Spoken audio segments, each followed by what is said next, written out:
left red-faced by the United States. While on one hand, Pakistan has claimed that they will be playing the role of a mediator as far as the West Asia war is concerned. They have been speaking to the US and also to Iran. US has now confirmed that that is not the case.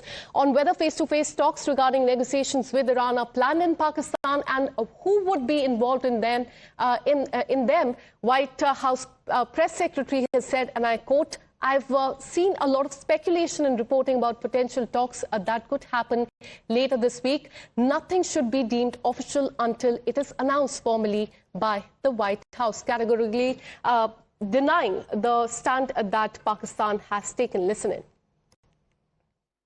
On the negotiations with Iran, are there still face-to-face talks planned perhaps in Pakistan? And who do you think would probably be going? Again, I've seen a lot of speculation and reporting about potential talks that could happen later this week. Nothing should be deemed official until it is announced formally by the White House. I would not get ahead of our skis on reporting about any talks this weekend until you hear directly from us. Let me once again bring in my colleague Rishabh. Rishabh, self-proclaimed mediator, Pakistan has been left red-faced by the United States. While it claims that it will be playing the role of mediator as far as the West Asia war is concerned, US has said that it is not confirmed.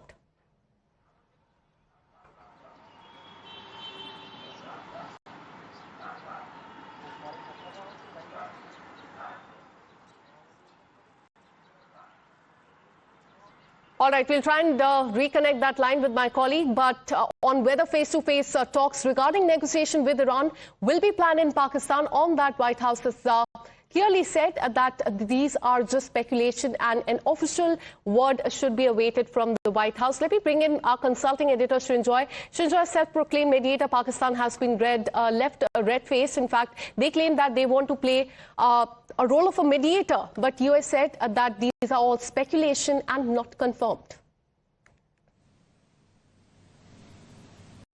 It's not just Pakistan. There are many countries that are involved in the mediation. Yes, Pakistan may be one, but there are others. The Egyptians play a very important role, the Turks. And Turks are very important. Let's not forget that the Turks are first of all, geographically very important. And importantly, the Turks are part of NATO. Now, NATO is what? NATO is the principal military organization. America heads it. And the Turkey is part of it. So the Turks are important, and the Turks could well be playing an important role in the mediation effort. Now, what the White House has said is that we will not say anything official regarding the talks. It hasn't really said which country is involved, whether Turkey is involved, whether Egypt is involved, or whether Pakistan is involved. So it is, we'll have to wait and see what officially is said. But the Turks could be playing a very important role. Also the Egyptians. And it's very clear that there is some mediation going on, which is why President Trump has said what he has. If you remember, in the last 2 or 3 days, President Trump has talked about talks. Now, he has said it in his own way, and we know how he speaks, because he says different things at different times.